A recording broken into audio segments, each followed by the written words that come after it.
coming to you live again, Facebook land. Actually pretty excited. You know, it's interesting what happens though, is that we're starting a little bit late because we had technical difficulties and also challenges that are sometimes beyond our control. So this morning, it was so cute. My daughter woke up, my little one. She woke up and she goes, "Oh, my neck hurts. Can I have a Band-Aid?" So she's totally like, you know, all sad and like cranky, and her ears are hurting and whatnot. Hi, Angie. Hi, Chris. So we, you know, ended up, you know, having to kind of like adjust some things and move some meetings around today. But, you know, that's one of the coolest things about being an entrepreneur. You know, you never know what's going to happen, but you have the flexibility of time. So I had the opportunity to be able to go and, you know, make an appointment for her to get to the doctor and check her out, and she's fine. Obviously, you know, kids get a little buzzed, and sometimes they're, you know, cranky for different reasons. But, you know, I love the fact that being able to take the time and be able to take her to the doctor, and, you know, she wasn't able to go to school, but I have the flexibility in my life to be able to do that, and that was by design. So some of you know my story. I'm an entrepreneur, clearly. That's what we've been talking about so far. But I used to be in medicine. I had a career. I went to school. I studied hard. I got good grades. I did all these wonderful things. Hi, Yvonne. And I got to the point where I just realized that I wanted to have more control over my time and have more control over my life, because I actually anticipated things like that happening. Like, there's going to come a point where, you know, if my kids are sick and I don't have enough sick time, my employer is not going to be happy about me leaving, you know, and you're not going to be able to bring your sick kids to the clinic with you. So I knew that I was going to want that kind of flexibility, and that's one of the things that entrepreneurship brings, is having that benefit, you know. So I'm still able to do everything that I need to do, but a lot of times it's remotely. And, you know, we live in this very instant society now, where, like, if somebody doesn't text you back, you're like offended. Oh my gosh, what happened? Or emails are going back and forth so quick, and you need to get an answer right then and there. And sometimes what happens is that we get stuck in that instant gratification, instant response, instant this, that, and the other, and we lose sight of the fact that sometimes we have lives going on all around us. We have, you know, our parents, we have our kids, we have our spouse, we have all of these things, our clients, a lot of things that are pulling us in different directions. And so that's part of life, and dealing with some of those things. So, and a couple topics that I wanted to cover with you guys today will be pretty quick, I think, but I have a few questions that were sent to me, you know, and we've actually had a few people that have been messaging us across the country, you know, sending us some questions on entrepreneurship and how is it that you do certain things. So I'll share with you some of those, and just wanted to talk about some of the thoughts that I've had over the week. So this last week, actually, I don't know if you guys caught, Monday we had a very special GGinspire with Jeff King, who's the master coach of process communication model and the director at New School, which is where my daughter goes. And it was such an honor. Like, I had to slide in. They made some time for me. I think we're gonna do that again, because the audio was a little shoddy and there was a lot of echoing, but I think we're gonna do it again. That was fantastic. Lorenzo, hi, how are you? Okay, so I was thinking about this saying, and it's interesting because I think a lot of you guys will relate to this. So busy is the new black, right? So like I've said, like, entrepreneurship is the new black, busy is the new black. So it used to be when you ask somebody, hey, how are you doing? What's going on? They said, oh, I'm fine, I'm good, whatever. Now the answer typically is, I'm so busy. I'm so busy. And I think a lot of it is because we're in this instant society where everything has to move so fast and responses have to be so quick. And so busy people are usually the ones that get things done, right? But what's interesting is, are you busy or are you productive? Are you making things happen, right? Are you getting what you need to get done completed, right? Are you out there, are you hassling? Do you feel like you're, you know, oh, it's so stressful, all these things are coming down on me all the time? Or are you out there hustling, making it happen? You know, we all have 24 hours in a day, but how are we using those 24 hours? What are we doing with them? Are we planning ahead? Do we have good time management? Are we making sure that we hit our little milestones and our goals along the way? These are really important things, right? Are you independent, where you're able to rely on yourself and able to get things done? Or are you interdependent? Are you relying on other people to help you? Are you making it difficult for your the people around you to be able to really survive, because you may be latching on to them to be able to do a lot of things that you're trying to get done, right? So how are you utilizing your time as effectively as possible, right? So that's something that I think as people are looking at, well, I have a job and I'd like to be an entrepreneur. When you have a job, they set your schedule, right? They tell you come in at this time, you leave at this time, and then you can go from there. Like, we're not really that worried about what you do outside, minus a few things, but this is your schedule, right? And some people do really well. Hi, Joel. Some people do really well by having that type of set structure in place. And the idea or the unknown, we had an event in our office last night, and I was talking to a guy who's in real estate. And he was saying people are so afraid of becoming entrepreneurs because they're so used to that paycheck every single month or every 2 weeks or every week. They're so used to that, and they're so used to somebody telling them this is what your schedule is going to be, that the idea of having to create their own is like hard to even imagine, right? And it takes sometimes more effort to become an entrepreneur. Hi, Terry. Hi, Jen. Hi, Ebony. It takes more effort sometimes to actually be able to be that entrepreneur or be self-employed and create your own schedule, because now you're in charge, right? Hi, baby. Here's my daughter. Come here, babe. Come here. She's sick, but she came in today to the office. I wanted to make sure that she I should say hi. So she's feeling pretty good. But the thing is that when you have control of your schedule, you're able to factor in some of those things, right? Like a sick child in the morning, or having to do certain parts of it. Like, you're able to factor those things in. Look at her, she's on my phone, just so cute. So I'm so grateful. And I told a story a few GGinspires ago about gratitude and how Ariel is the one who always reminds me to be grateful. And she's the one, because of the story that I told you guys in Costa Rica, that she's the one that constantly reminds me that you have to be thankful and count your blessings, and you're not able to be in a place where you're complaining or you're upset or any of those kinds of things and be grateful at the same time. So if you're constantly reminding yourself to be grateful for what you have, you're going to be in a much better position. You want to sit up here? You're going to be in a much better position, and your mindset's going to be better. And when you're coming from a place of gratitude, you're going to, not just you're going to win more, but you're going to be in a better space, and things can happen for you in a better way. So, Ariel is the one that is constantly reminding me of that. There's so many reasons, right? But so excited,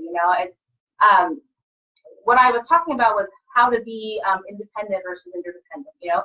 Sometimes what you find is, like, I feel like I'm busy all the time, right? And it might not be that I'm super busy, that I have so much going on that's actually booked for the day, but my mind is constantly going, right? I'm thinking about this, I'm thinking about the next thing that I have to do, right?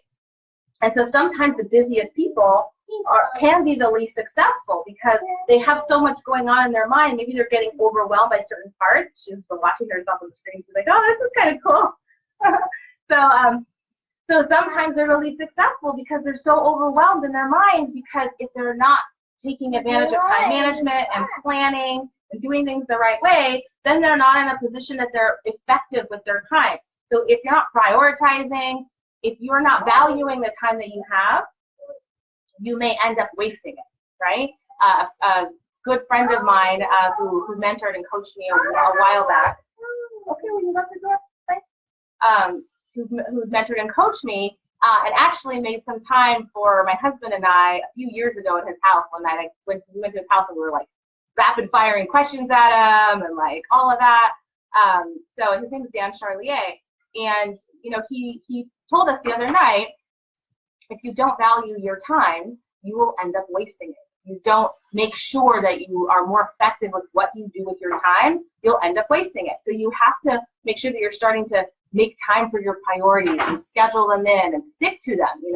Schedules are really important, and most of us who have jobs, the schedule is given to us, and so after we get out at 5 o'clock or 6 o'clock, those people are, they gotta get their kids, they gotta pick them up, they gotta get dinner, they gotta get bath, they gotta get bed, and then it's like over and over and over again. And at the end of the day, sometimes they're like, I just want to sit down and like watch some TV and relax, But when you have all day, that is your source. If you have the ability to be able to create that entire schedule, are you going to utilize it effectively? And so that's sometimes what happens when you're looking at being an entrepreneur. The idea is that whole unknown is scary, because now you're the one who's in control of the schedule, and you have to create it, and you have to learn how to be effective, right?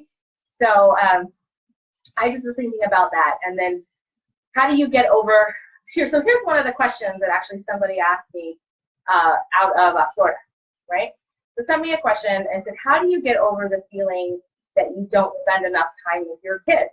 Because as an employee, when you feel like you miss them, they're in school from 8 o'clock to 3 o'clock or 4 o'clock, right, depending, and then you may pick them up after work, and so you maybe do homework with them, feed them dinner, bath, and bed. And then on the weekends, you're like, I just want to spend undivided time with them, right? Hi, Renee. I want to spend undivided time with them. What I do is I like to spend time with them at all different times of the day. Like, I like to be able to pick them up. I like to be able to take them to school. I like to be able to allocate specific blocks of time during the week. And it could be at any time. And my kids are young, and you're not really supposed to take them out of school too much. But the idea is that I want to be able to take a 3-hour block with each of my kids during the week, right? 2 to 3 hours if I can do it, which works for their schedule and mine, to be able to spend undivided time with each of them, right? But if I factor that into my schedule, then none of us feel like we're lacking attention, right? People are always asking me oh my gosh, are you going to have a curly hair boy? And I'm like, yeah, maybe. It's just, most of the time the answer is absolutely not. But the idea is that I want to be able to give them their undivided attention. And when you have multiple children, I know a couple people here have multiple children, it's hard to be able to give them your undivided attention because the kids are pulling at your time. So I love my girls, and I want to be able to give them the best of me. I don't want to give them the tired or the oh, I'm just trying to make it happen, oh, just go over here or whatever. I want to be able to give them my best, right? So I wanted to see if there's any other questions that you guys have for me. I have a few other ones. Somebody asked me, does having more time with your kids make you a better business owner?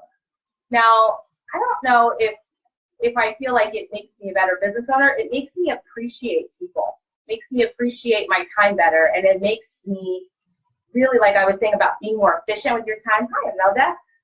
It makes me feel like I want to be as effective and efficient with the time that I have. I want to be able to get results with the time that I have. I don't want to waste time, right?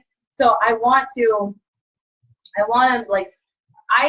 put importance on my time. So when I'm booking time with people, when I'm booking some type of meeting, I want them to know that I'm going to make arrangements to make sure and be there, and I will not cancel, I will not reschedule. And I hope that they do that same thing for me. I hope that they have the same respect for me as I will for them, because I'm going to allocate time in my schedule away from my family to be with them. So I want to make sure that they understand that. So without having to say, hey, don't cancel on me or reschedule, I'm letting them know that I'm allocating time, and I'm going to make sure that I respect their time that they're setting aside, right?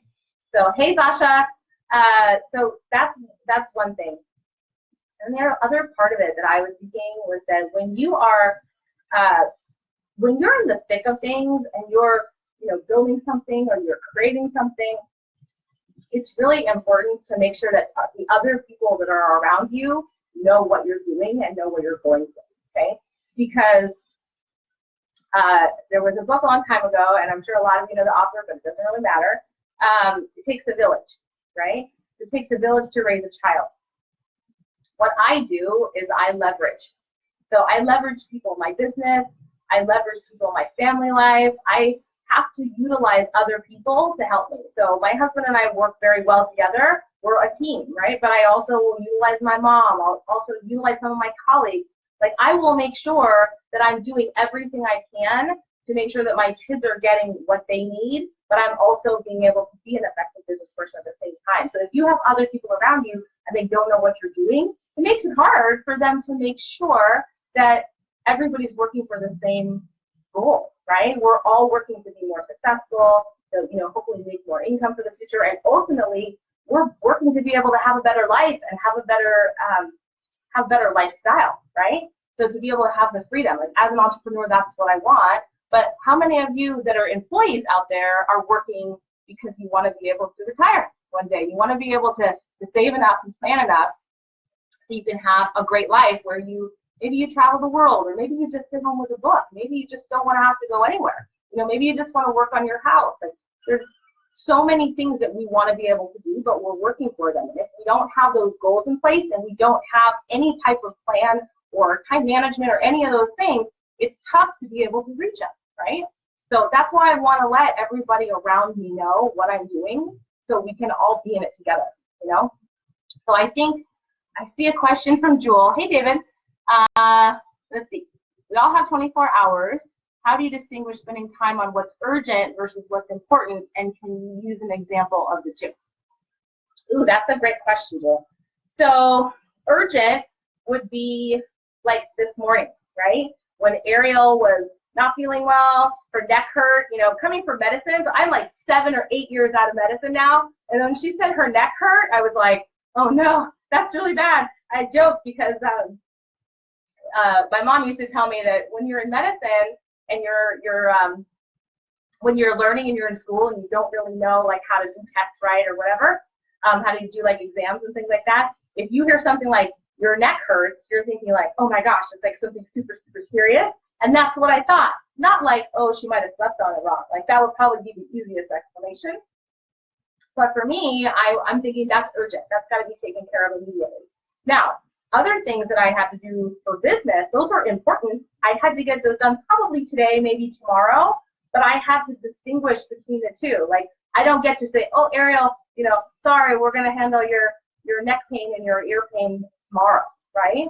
So you have to make sure, like, sometimes you've got to prioritize your time and kind of look at these two things and kind of figure out what is the thing that I have to do that, like, immediately needs to be taken care of versus something that can wait a little bit. Or maybe that something that can wait a little bit can be done by somebody else. Can it be done by a partner? Can it be done by one of your staff? Can somebody else take that on and still do a good job and make sure that it's done sufficiently? So those are probably two examples. But in 24 hours and every day, I think the biggest thing that I like to be able to do is really look at the end of the day, I try to take about 15 or 20 minutes and write out what's on my schedule. Or even my husband and I will go through like, okay, so what's on our schedule tomorrow? Where do we need to be? We need to pick up the kids. What's going on? Are you taking the kids to school or aren't you taking the kids to school? Do we have to be at the school for any type of workshop? Like they do at Jasmine's school, they do something called the mystery reader, right? So I was able to go there, I think it was a couple of weeks ago on Monday. I was like, just tell me what time and I can work it into my schedule. So, but I knew because I had to be there at like 2 or 2:15, I knew that I had to get more done earlier in the day, right? So if I had 2 or 3 hours where I needed to like make phone calls and book appointments and follow up on some of the urgent things that make sure to make money, so I had to be more efficient with those. And so when you're scheduling your time a little bit better and you know what the heck is going on and what you'd like to be able to get done and what you need to plan for so that you can enjoy and have fun, that's one of the best ways that I make use of my 24 hours.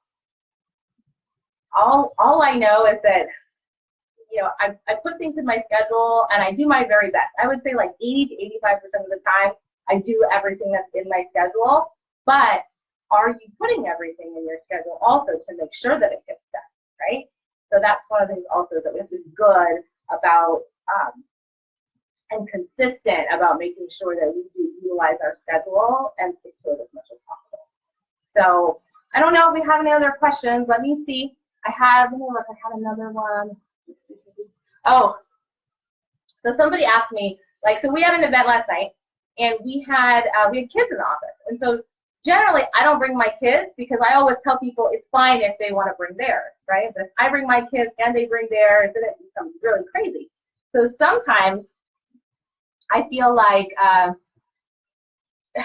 sometimes it can be a little overwhelming having kids in the office and running around, but there's a fine line. So I find that like having kids around me in the office makes me excited because I realize that they are learning through that process of being there that work doesn't have to, you don't have to sacrifice family for work, right? You don't have to sacrifice family for business. You can do it together, right? There's ways to be able to mesh those together. Some people would say, oh, it's not professional to have kids running around in the office. True, that may be, but I also feel like at the end of the day, when you're trying to appeal to massive amounts of people who have families, people who have kids, people who want to be able to get ahead, they need to know that family is important, and it's not something that, like a lot of jobs, they don't want to even know that you have a family, right? They don't want to hear, oh, your kid's sick or you have to go to some play. Like, they don't want to know about that kind of stuff, and I think it's important to keep family as a priority. It should be your faith of any kind, right? Whatever it is. It should be your family, it should be your business. And sometimes you'll place more emphasis and more time on one of those things, but you have to always know that that's the order. That's how we should be looking at our lives. And so family is important, and you don't want to exclude it from business. You want to include it, right? I gotta get some more. Hold on one second. Okay, so Terry has something. Gil, sometimes your sense of urgency is not as urgent to others. Sometimes follow through is an issue. How do you combat that? Okay, so you will find your entire career that your sense of urgency is going to be different from others, right?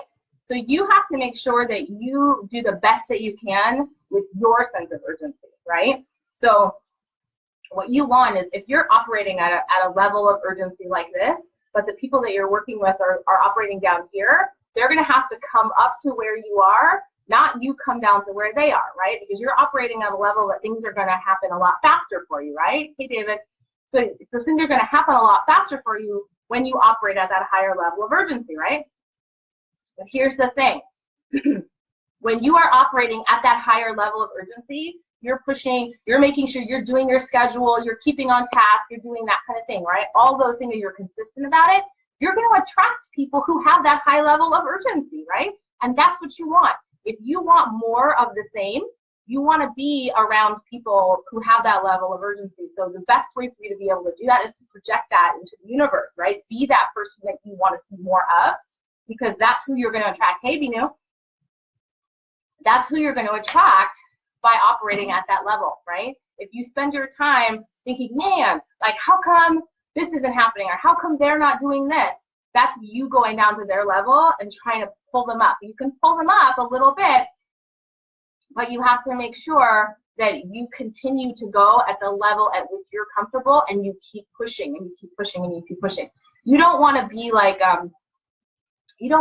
that person like in the rocking chair. You know what I mean? That's like moving. They're busy. They're going. They're rocking, but they're not moving anywhere, right? And sometimes that will happen. And at the end of the day, what you're trying to do is you're trying to rock out of that chair and spring out of it. Kind of like even when you're on a swing, my daughter gets on the swings and she gets high enough, she likes to jump out of it. You're trying to create that momentum, right? And then be able to spring out of it. If you're around people that are sitting in the rocking chair or that are just kind of moving back and forth, you're going to have to get up and move, But you don't leave them behind. You still love them. You care for them.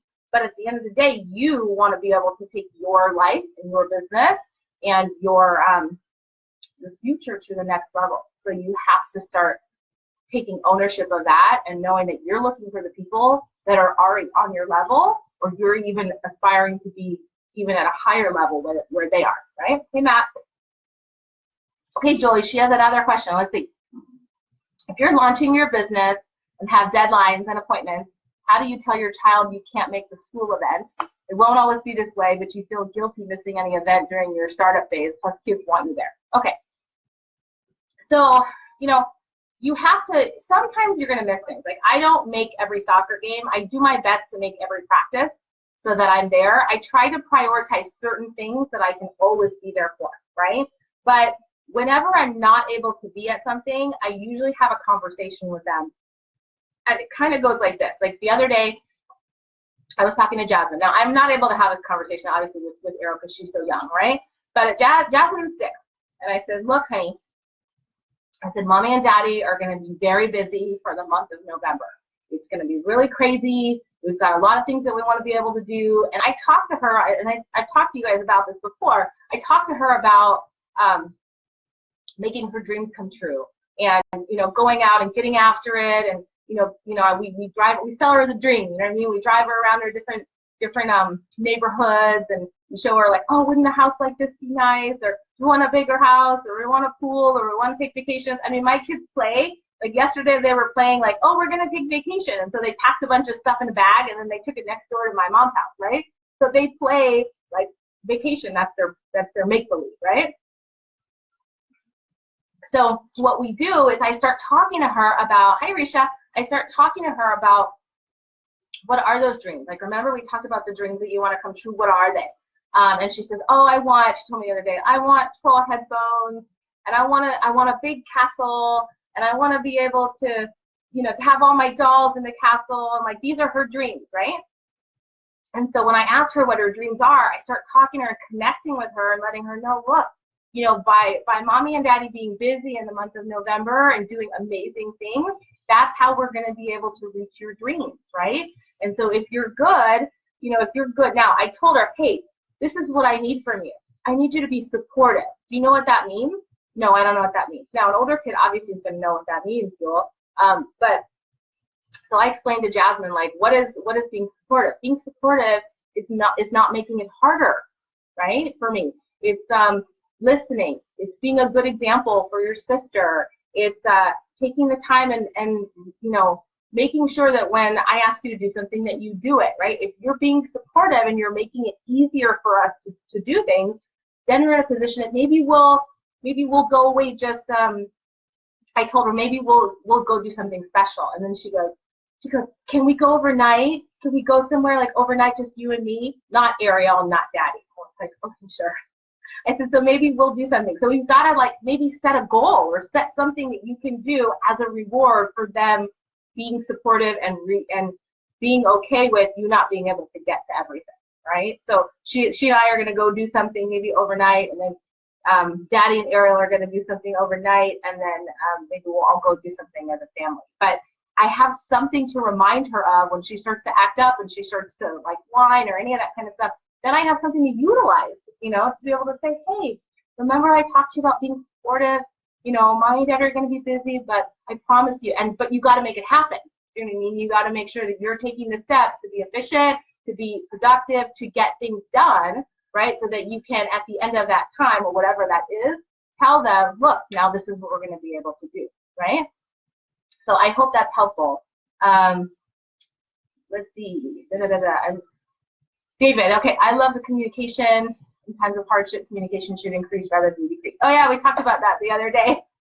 Yeah, we got to make sure that we're communicating with our kids and the people that are our support system around us so that they know what's going on, because otherwise it just becomes very stressful and nobody understands what's going on and they're mad, or, what I found is that when people are getting stressed out and stuff is going on, if you talk about it, even if the person that you're talking to isn't able to give a solution, or you don't think they might have a solution, maybe they could make a suggestion that you hadn't thought about. You know what I mean? And so talking it out and getting more information versus less information versus like just swirling the issue that you're having around in your head, if you do that more, you may be able to get better solutions. Who knows, right? So I think that might be all of our questions today. I asked a couple other ones. I think that's it. So you know what I would say? If you have, let me know, like comment, share this video, comment on some of the things that you feel like are maybe challenges for you. Are like I said, are you hustling? Are you hassling? Are you busy? Or are you productive?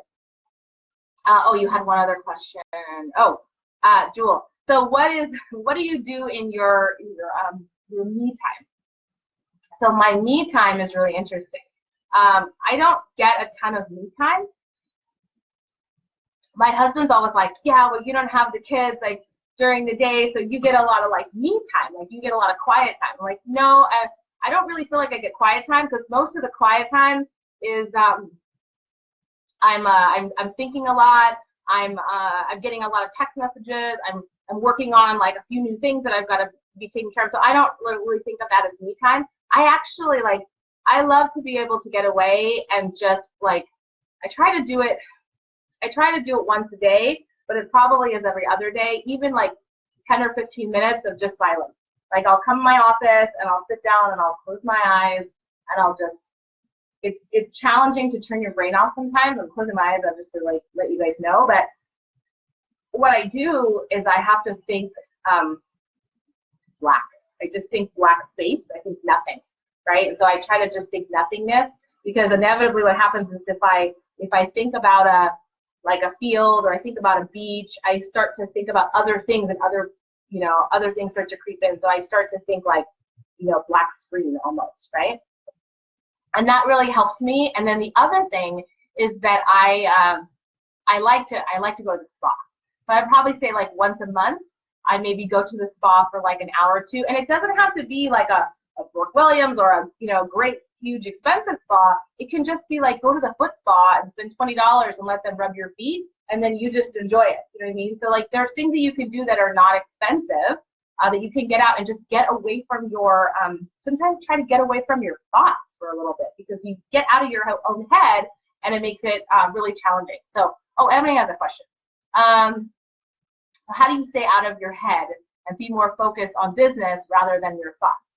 Well, what I like to do is, that's a really, really good question. So because getting in your own head is one of those things that it can start to be circular, right? So what I do is I try to get those things down on paper. So I try to write down some of my thoughts and some of the things that I'm thinking, and I try to journal it a little bit, because I feel better once I get it out. And then it doesn't look as scary when I've got it on there. So, hey, Tori, hey, Karen. So when I've got it down on paper, then I start to think, well, maybe I can get a better handle on this, or what if I looked at it a different way? And then what I do is I talk to other people. Honestly, like I take some of the biggest challenges, and because I may look at, okay, so here's my problem, right? And here's maybe some of the solutions. There's 2 or 3 or 4 other solutions that I might be able to do, but I try to think more in terms of the solutions of what would get rid of this, right? Another one that I think of is, if I have a problem right now, I think there's 2 things. One, I think, is this a problem that's going to matter to me in a year, right? Because if it's not going to matter to me in a year, then I try to minimize it. But the other thing is, I think, is this a problem that, hey, Kim, is this a problem that that money could solve, right? So if I had more money to be able to handle this problem, is that the issue? And then if I find out that it's just money, then I know what the solution is, and I have some things that I have to work on in order to be able to figure it out, right? And I have to earn more income. I have to find ways to earn more income so I can take care of this problem. If it's not money, then I either need to address the situation maybe with the person, or I need to start figuring out, like I'm talking in generics, but I have to kind of figure out, how can I attack the solution? Like if it's a problem that's going on with my kids, then maybe I need to talk to somebody who has expertise in that area. And just so you know, like I like to refer people to just have conversations with others. I don't make, if I have I'm having some type of relationship issue with my child, like I have a lot of resources of people that can help me, even if I'm just asking them a couple questions and I'm picking their brain. I have the ability to be able to ask them questions. They're not going to charge me for that time. And oftentimes when I refer someone, even if they're just having a basic conversation, they're not going to charge them. The idea is that you want to be able to build a relationship. Like I had like a hypnotherapist that I saw like years back, and he came up with some incredible ideas for my business. And I saw him, a few times, and he was really good at like getting me to like calm down and find ways to center. But he referred me some great things, and if I sent somebody to him, he would talk to them, he'd give them some great answers. So there's all sorts of resources around you to be able to improve what you want, right? But getting out of your own head is hard, because when you're a thinker type person, and like your thoughts almost race, and so you have to do what you can to get it out, either on paper or even have a conversation with someone else, so that they can kind of take some of that info and give you back what it actually sounds like. Because sometimes when you're thinking in circles around your head, it sounds the same over and over, like on a loop, right? And you never have any new answers to come in. So, if you're, Chris Baines, awesome. How important are associations in dealing with your own headspace? Oh my gosh. So, I think it was Dan Charlier who was saying the other day that if you are taking advice from yourself, you are being your own coach, right? And so you wouldn't be your own coach like as a personal trainer to take you to the gym, right? You wouldn't be your own coach in business necessarily. Like, who are you taking your advice from? So when you're thinking like, you know, this is what I want to be able to do, and this is my problem, this is my issue, or this is my challenge, but you're taking advice from yourself, you're only listening to yourself, you're not necessarily going to get the answer that's going to take you to the next level, right? So your associations are important because what you want is when you are having an issue, you're having a challenge, you want somebody else's voice to come into your head. It could be God, it could be one of your mentors, it could be you know, an author that you read some really valuable information from. So you need to be able to pick those types of things because those are going to take you to the next place. Like I said, circular, like, oh wow, that's like a big like I just got. It's circular thinking can be so detrimental, and then you just go around and around and you don't move forward. So you need to have other people's minds, other people's ideas, other people's views in your head so that you can start to get to the next level of what you need to be able to do. So I think that's it for questions. We went a little long today. Actually, not so bad. But if any other questions, let me know. I think we're pretty much good. But you know, we are so excited. Like this November, I've been calling this like November to remember. This is for us. Like we had an incredible October, and November is so much better. Like we've got absolute huge expansion going on right now. I just am expanding into Colorado, Florida, New York, Texas, Northern California, Orange County. I mean, it's just amazing. Like when you start talking about and putting into the universe and like affirming yourself about growing an empire, that's what starts to happen. It starts to fall into your lap. And doing these GGinspire videos has been really helpful. I've got people that are, you know, messaging me, wow, you really inspired me to do great things, and you know, I want to hear more about what you're doing. You know, it's been an incredible ride, and you have to thank Ebony Thompson for pushing me to get out there, and Jewel Johnson, she's helped a ton, like, and our entire Titan team. They've really been super supportive, and they've really been pushing us to make sure and get out there, and because our goal is to brand ourselves and really make sure that we do as much to further entrepreneurship and get people to help them reach their goals, because what we want to be able to create is a better life. Like all of us want more freedom, we want more time. You know, so many of us want more money, but it comes with other things. It has to be more than just the money. It has to be like, what kind of life do we want to be able to create? So I appreciate you guys. We're excited. Please share this video. Like, you have people out there that need this. Like, my videos are public. I put it all out there for everybody to see. But if you share this video, we'll have some benefit for you. Like, I'm thinking, like, I would say if you share this video, then I will mention your name on the next one. And talk to me. We'll be able to figure out a way to endorse whatever it is that you're doing out there, because we'd like to be able to bring more traffic, bring more business to you as entrepreneurs, and get your names out there also. So we appreciate you. We're excited. Be inspired for a great life.